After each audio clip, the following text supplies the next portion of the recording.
Buenas tardes. Antes que nada, agradecerles a todos ustedes la posibilidad de estar nuevamente aquí. Es una jornada realmente emotiva para mí, porque es la segunda instancia que comparezco en estos encuentros gratísimos. Y la primera justamente fue, recuerdo, después del Mundial de 2006, de Alemania 2006, convocado por otro gran amigo, como también lo es el doctor Amadeo Tati, don Eduardo Roca Couture. Justo que coincidiera mi presencia con este reconocimiento, este homenaje que le acaban de realizar a don Eduardo, realmente para mí resulta conmovedor. Así que les reitero mi agradecimiento por la distinción de estar nuevamente entre ustedes, y además el agradecimiento porque haya coincidido con esta gratísima circunstancia del reconocimiento para don Eduardo. No es fácil ni reseñar ni desarrollar sin aburrir ni en breve tiempo ni aún en extenso tiempo lo que viene ocurriendo y está ocurriendo en la Asociación Uruguaya de Fútbol. Sí decir que sin lugar a dudas es en sus 118 años de historia el momento más crítico por el que atraviesa, porque si bien es cierto que en la mitad de la década del 20, en el siglo pasado, sufrió el sismo, el conocido sismo, se dividió la Asociación Uruguaya con la Federación Uruguaya de Fútbol. De todas maneras, fue solamente un conflicto, una situación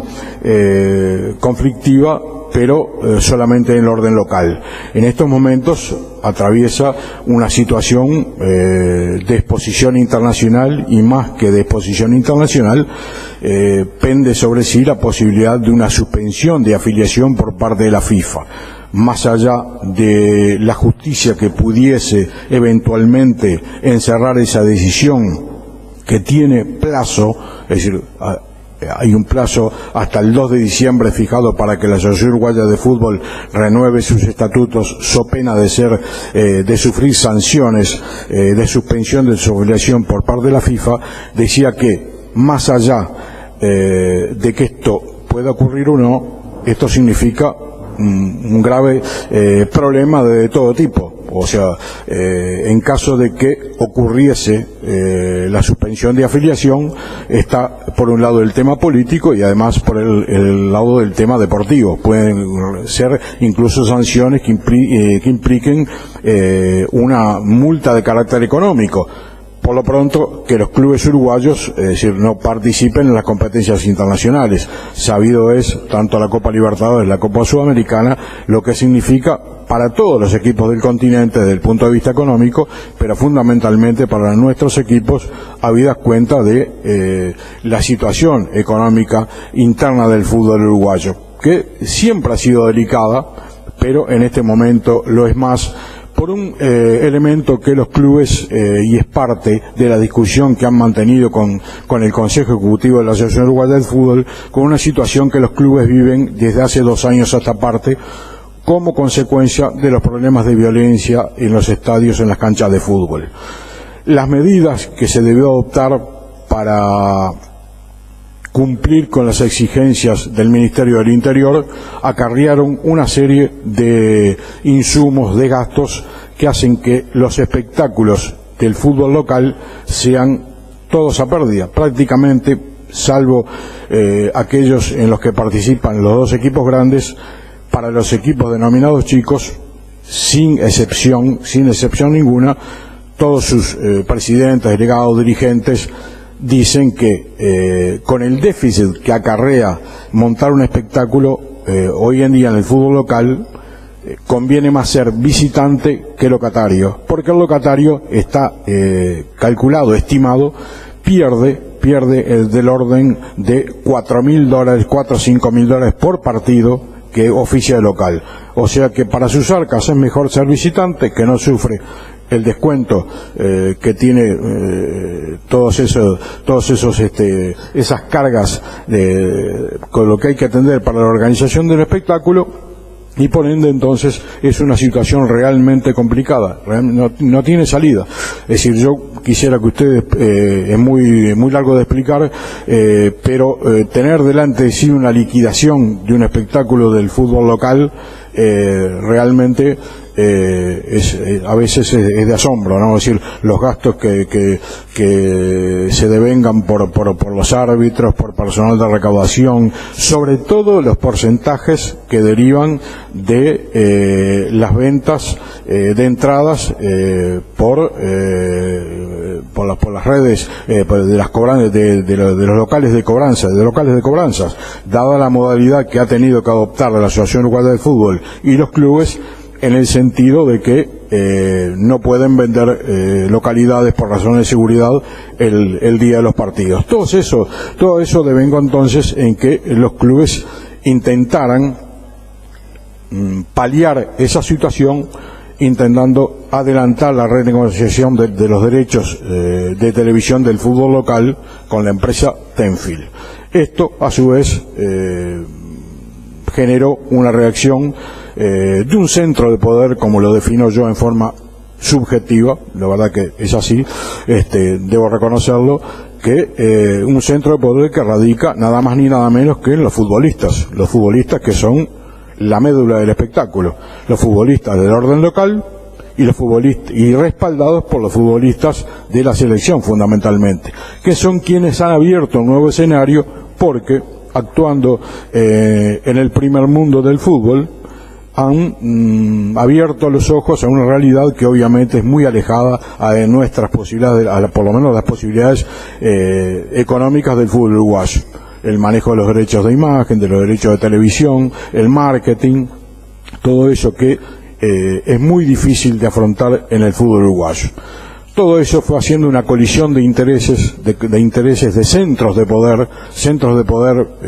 localizados en nuestro país y también externos, porque a esos centros de poder que podemos fincar en los futbolistas por un lado, hoy enfrentados a la empresa Tenfield, ya que no desean la renegociación de los derechos del fútbol local como anhelan muchos clubes, una mayoría de clubes, para tratar de solventar sus pérdidas económicas. Más allá de si la negociación es buena o no, si es conveniente o no, por lo menos se pretende que sea realista. El contrato vigente con la empresa de derechos de televisión finaliza en 2025, pero hay muchos clubes que dicen, deseamos renovarlo ya, cosa a la que se oponen los futbolistas. Es decir, los clubes que argumentan renovarlo ya, dicen no sabemos si es lo mejor o no, pero quizá hay muchos de nosotros, por lo menos los clubes, como un amigo mío, de un viejo dirigente de Fénix, que dice los clubes del Mides, refiriéndose a los de menor poderío económico, no Danubio, no Wanderers, no Defensor Sporting, pero de ahí para abajo hay muchos clubes que desean renovar ya los derechos de televisión simplemente porque dicen, podría ser una renegociación más ventajosa en 2025, pero hay muchos que ni siquiera vamos a llegar a 2025, de esta manera con esta realidad actual. En medio de esa puja de intereses entonces, de varios centros de poder, porque hay un centro de poder externo, que es el caso de la FIFA, aunado al de la Conmebol, el organismo rector del fútbol continental, que está alineado con el deseo de los futbolistas, y eso ha generado una colisión, una puja que ha derivado que en el plano interno los clubes, una mayoría de clubes, se negaran en el curso de los años a aprobar, a votar la reforma del estatuto aún vigente de la Asociación Uruguaya de Fútbol, un estatuto que la FIFA pretende cambiar por un formato universal que impone el organismo rector del fútbol mundial. ¿Por qué los clubes se han negado? No caprichosamente, simplemente porque eso cambiaría el orden político interno. Es decir, con el nuevo estatuto, en vez de una asamblea de clubes de 17 votos, 16 clubes de primera división y la segunda división profesional, un voto por la segunda división profesional, pasaría a un congreso integrado por 31 miembros. 31 miembros que serían esos 16 clubes de primera división, 6 votos por el fútbol del interior, la organización del fútbol del interior, que es, todos lo reconocemos, lo reconoce la propia organización del fútbol del interior, rige un fútbol amateur, 6 votos de la segunda división profesional, un voto de la segunda división amateur capitalina, más un voto del fútbol femenino y un voto del fútbol sala. Los clubes, la mayoría de clubes, se han negado a aprobar el nuevo estatuto porque cambia el eje de las decisiones políticas, de las decisiones trascendentes. Es decir, pasarían a quedar en los 16 sobre los 31 en evidente minoría. Y además lo hacen, se han opuesto con un argumento realmente valedero. Es decir, pasan organismos, entes o personas vinculadas al deporte, al fútbol amateur de este país, a tener injerencia en las decisiones trascendentes para el fútbol profesional. Algo que no parece muy equitativo. Lo cierto es que a lo largo de los años, desde el 2012 para aquí, ya llevamos 6 años, se ha ido dilatando la aprobación del nuevo estatuto. Eso desembocó que, frente al nuevo acto electoral en la Asociación Uruguaya de Fútbol, el 21 de agosto pasado, y algunas situaciones que ustedes conocen, y no vale la pena abundar en detalles porque sería aburrirlos, se posterga la elección del presidente. Frente a esa situación y a una comunicación remitida por la Organización del Fútbol Interior, la Mutual de Jugadores Profesionales y la Asociación de Árbitros de Fútbol, AUDAF, remitida a la CONMEBOL, a la Confederación Sudamericana de Fútbol, la Confederación Sudamericana de Fútbol intercede ante la FIFA y se decreta el 21 de agosto pasado la intervención de la Asociación Uruguaya de Fútbol. Una situación, como decía, inédita en la historia de la AUF. Se nombra por parte de la FIFA y la CONMEBOL un comité de regularización presidido por Pedro Bordaberry, integrado por el exfutbolista Andrés Scotti y por el diputado nacionalista por Flores, Armando Castañebat. Ese comité de regularización comienza a actuar, más que nada en forma protagónica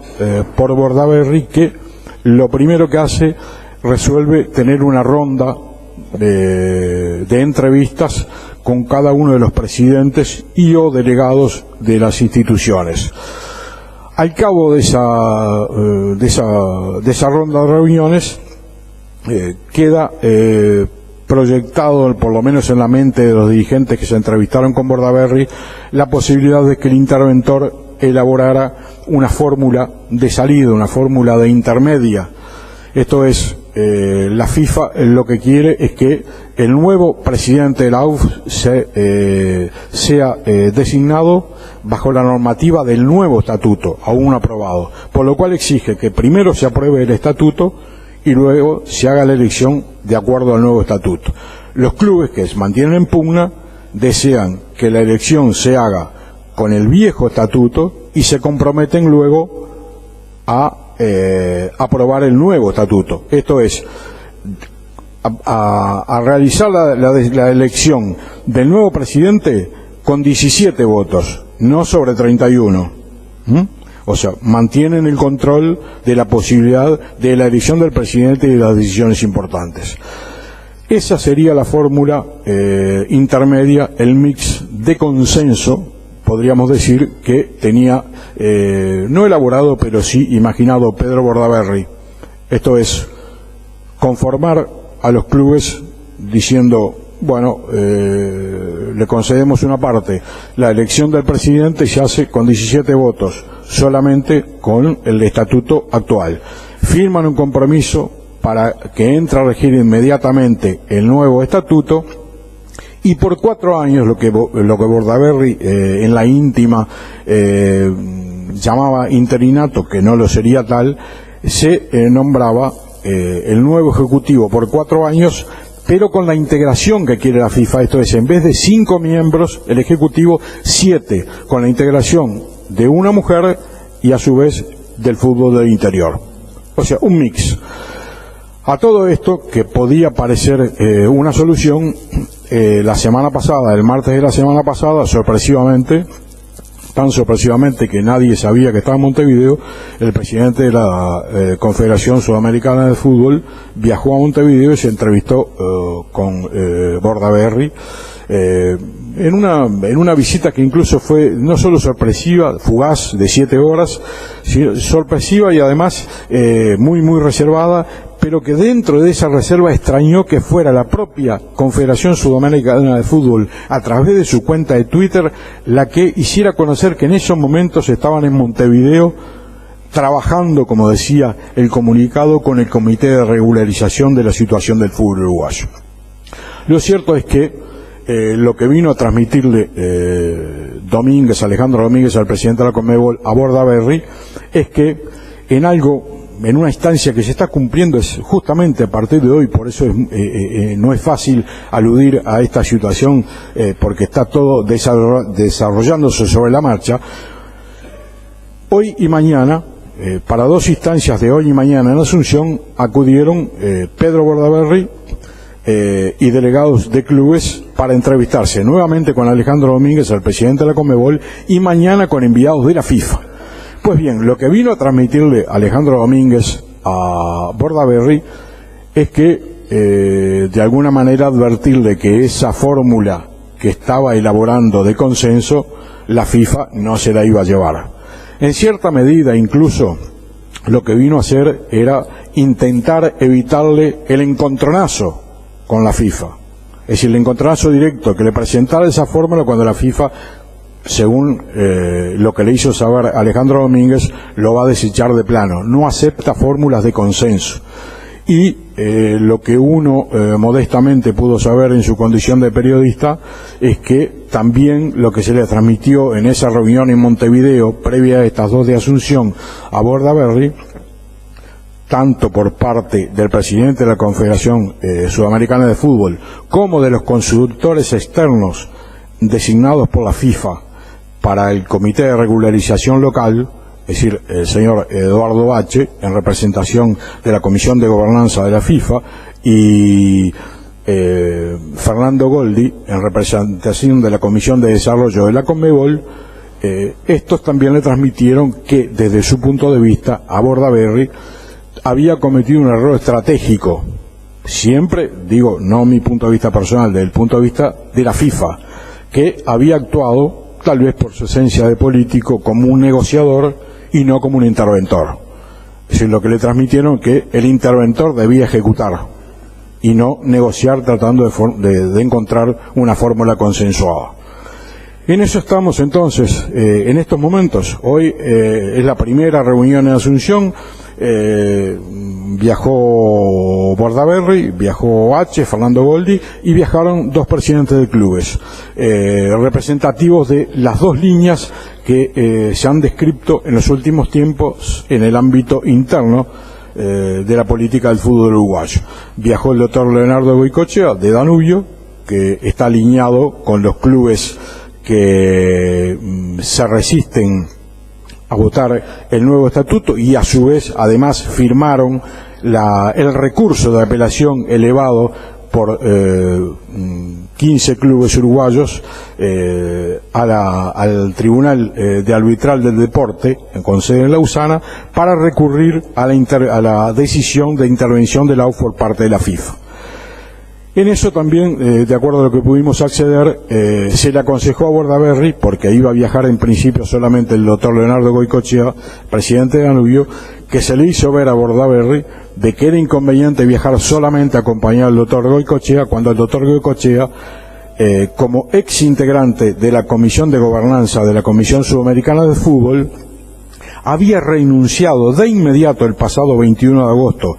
a su condición de integrante de ese órgano, del organismo rector del fútbol uruguayo, como consecuencia de su visión discrepante de la intervención de la Asociación Uruguaya de Fútbol. Y a su vez era firmante, Danubio es firmante, del recurso de apelación al TAS. En buenos términos le dijeron a Bordaberry: Pedro, si vas a Asunción a hablar con la FIFA y con la Conmebol solamente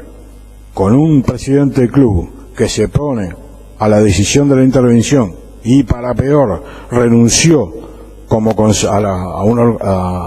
la comisión de la Conmebol como consecuencia de la decisión de la FIFA, estratégicamente no es bueno. Por lo cual, a último momento se incorporó a la delegación el doctor Ignacio Durán, presidente de Rampla Junior, que es de los clubes que han estado alineados desde un primer momento con el ejecutivo presidido por el escribano Wilmar Valdés, que fue el que mantuvo siempre la bandera de la reforma del estatuto para que entrara en vigencia el nuevo estatuto exigido por la FIFA, ante la voz discrepante de la mayoría de clubes, reitero, siempre hay que tener ese aspecto de la mayoría de clubes, que manifestaban, no sin razón, que lo que intentaba hacer el Consejo Ejecutivo anterior al procurar la aprobación del nuevo estatuto, con el cual la Asamblea de Clubes pasaba de 17 al Congreso de 31, era perpetuarse en el poder,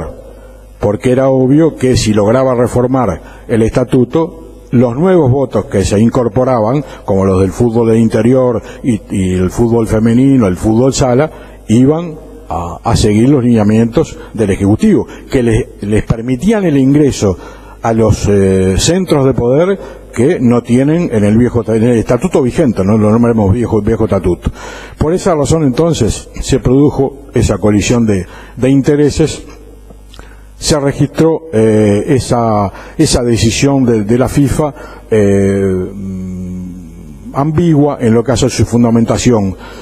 Una de ellas era de la poca transparencia para el proceso electoral, cosa que eso no fue así. Es decir,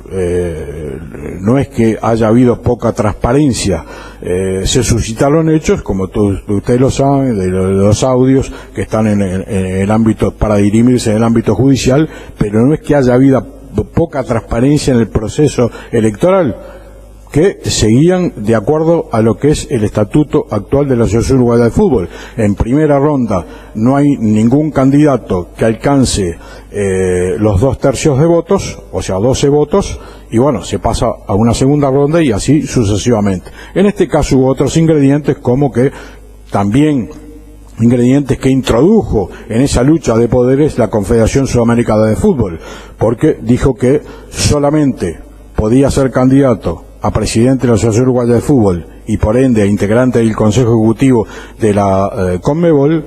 aquel dirigente que aprobara el examen de idoneidad como dirigente, de acuerdo a una serie de requisitos fijados por una consultora internacional. Eso hizo que por todos los fenómenos internos quedaran afuera el señor Arturo del Campo, que había pasado en calidad de indagado por el tema de los audios, Wilmar Valdés, que ya se había bajado, y Eduardo Abulafia, sí, que por temas de embargos anteriores personales muy lejanos en el tiempo, la Confederación Sudamericana de Fútbol no aprobó la extensión de su documento de idoneidad. En esa situación, entonces, se registra la intervención de la Asociación Uruguaya de Fútbol, con dos fundamentos: con la falta de transparencia electoral, que no es así, y con el de la dilación en la aprobación del nuevo estatuto, que eso es real, en el tiempo es real. Llevan más de 5 años, casi 6 años, en los cuales los clubes pasaban a cuarto intermedio, dilatando la aprobación del nuevo estatuto, lo cual, eso sí, es real el fundamento esgrimido por la FIFA y a su vez por la Conmebol. Eso, en definitiva, para ir resumiendo, ha determinado una encrucijada desde el punto de vista práctico. Es decir, lo cierto es que los clubes uruguayos, una mayoría de clubes uruguayos, se mantienen intransigentes en cuanto a la posición que se podría resumir a su vez en la apelación elevada al Tribunal de Arbitraje Deportivo. Esto es, que no hay un fundamento jurídico para la intervención de la Asociación Uruguaya de Fútbol. Los clubes no dan un paso atrás en ese sentido. Y a su vez la posición intransigente de la FIFA y la Conmebol. el intento de Pedro Bordaberry de elaborar un mix, una fórmula consensuada,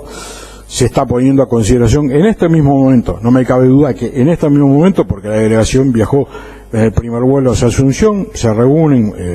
a esta hora y van a retornar mañana a media tarde. Es decir, que en este momento se está dilucidando ese choque de intereses ante el cual, sinceramente, no es posible ver ante esta posición ya adelantada de la FIFA y de la Conmebol de no aceptar soluciones de consenso, esto es, extrayendo partes de las voluntades de quienes están en pugna, es muy difícil de ver cuál es la solución real. Con el peligro real, le reitero, la Asociación Uruguaya de Fútbol haber recibido un comunicado que el 2 de diciembre debían estar aprobados los nuevos estatutos, so pena de suspensión de su afiliación. Puede ser la afiliación solamente a términos políticos, puede ser en términos deportivos, eso se verá en su momento. Quizá el plazo se puede extender un poco más porque la intervención de la FIFA fijó límite para la intervención y regularizar toda esta situación anormal el 28 de febrero de 2019. ¿Acaso la interrogante es la incongruencia de la FIFA que primero comunicó a fines de julio, le comunicó a la Asociación Uruguaya de Fútbol que tenía plazo hasta el 2 de diciembre para la aprobación del nuevo estatuto, y el 21 de agosto, sin embargo, cuando le había fijado plazo hasta el 2 de diciembre, deserraja prácticamente, para decirlo en términos más concluyente, una intervención fijando como plazo para la regularización el 28 de febrero de 2019. Algo incongruente, porque si a mí me habían fijado plazo hasta el 2 de diciembre, ¿por qué me intervienen primero y me dicen que ahora lo tengo hasta el 28 de febrero de 2019? O si no, al revés, si yo tengo una deuda y me fijan plazo hasta el 2 de diciembre para pagarla, ¿por qué el 21 de agosto, cuando tengo plazo hasta el 2 de diciembre para cumplir con mis acreedores, me declaran moroso? Esa es la incongruencia de parte tanto de la FIFA como de la Conmebol. Por eso digo que la situación no es fácil, y menos fácil ha sido para mí exponerla ante ustedes, por lo cual le pido disculpas si no he logrado ser claro, no he logrado que me pudieran comprender, pero sinceramente no es fácil desarrollar toda esta situación, y menos aún poderse hacer entender, porque a su vez la situación en sí es realmente inentendible. Yo, como resumen, digo sí que además hay una lucha de poderes que todos sabemos que está detrás también, que es de la Confederación Sudamericana de Fútbol, que mantiene una antigua lucha hace años con la empresa Tenfield o Gol TV o el Grupo Casal, como queramos llamarle. Hay demandas cruzadas en Estados Unidos que están detrás de todo este escenario del fútbol local. Es un mix realmente explosivo y lamentable para el fútbol uruguayo. Les reitero entonces mi agradecimiento y la distinción de haber estado ante todos ustedes. Muchas gracias.